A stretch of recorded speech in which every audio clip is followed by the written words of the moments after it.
Retailing today, Jeff, as you're well aware, is a bit of a battle between shops and online. I think locally it's been sad to see business being lost to online. I myself have been involved in it. It's a very difficult subject, but I believe the only way out of it is customer service. There's no other weapon. You And can't talk the manufacturers into lowering the price. You can't do anything. All you've got left is customers. tell me about some of the stories you were sharing before about your experiences with customer service and some of the staff. Well, give you an example of a local, what I'd call good customer service is, as you know, I've got Parkinson's and I ride a scooter. I go in and out Target pretty often on my scooter. And one day I didn't have it. I was in a hurry, but I needed a ballpoint pen, and there was a guy standing at the door. So I said, "Excuse me, where are your ballpoint pens?" And he said, "Well, they're everywhere. What sort do you want?" And I said, "Oh, just an ordinary one." He said, "Well, wait here, I'll get one for you." And he ran, literally ran there and ran back with a pen. And I thought, this guy knows who I am. He knows that he wants to help, and he's helping. So I made sure that I told the management about that, and the management said that that was a lovely thing for their staff to do, and that he was going to write it up in the internal company newsletter. I was pleased with that.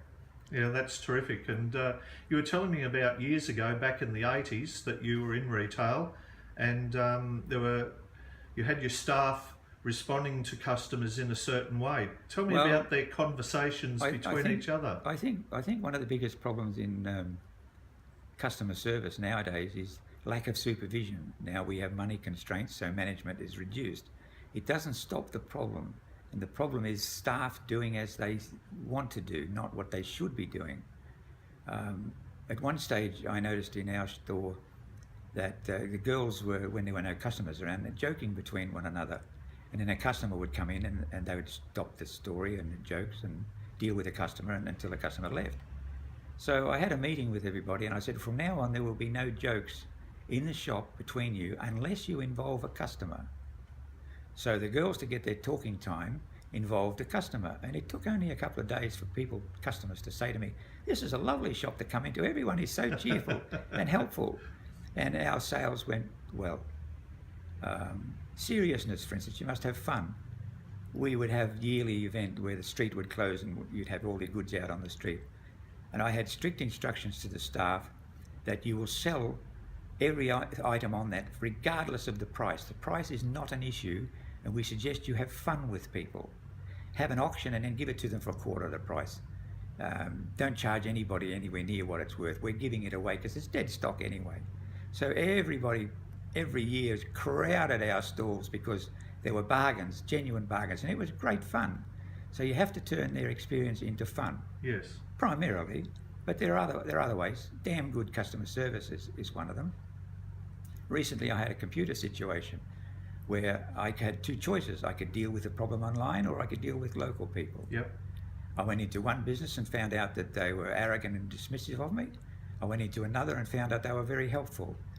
Because I had used their time, I was prepared to pay for their time.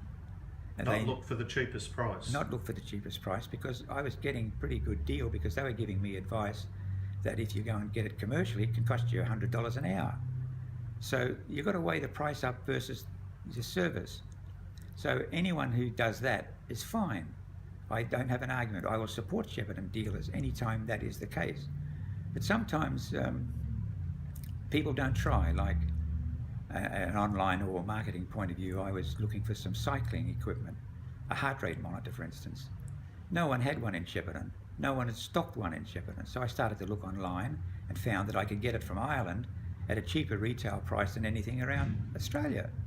So I did some research into the company on the web, even that way that I could get down to Zoom level on the computer to see their factory, even the staff car park.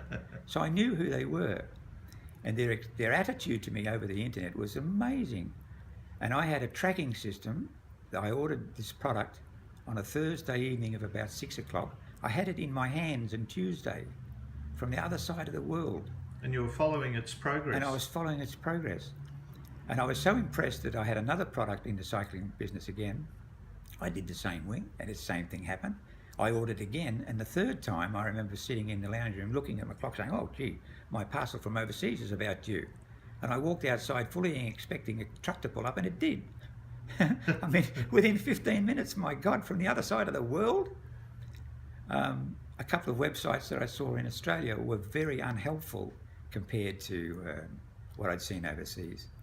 I suppose what I'm saying is, if we were to compete locally, even if you have a website, it has to be a good website. It has to give people information. It's not allowed to be trashy, because I haven't found an Australian website as good as this Irish one. That's shameful. We should be creaming these people. But more importantly, we should be keeping our customers based upon knowledge. So retail is a battle between online and offline. Yes. And the only weapon is knowledge and the abilities and willingness to help people. If you're going to charge a full dollar for a product and give them no time, you're not a good deal. You're going to have to let that customer know how you're prepared to help and demonstrate your help and bend over backwards. Otherwise, we're all sunk.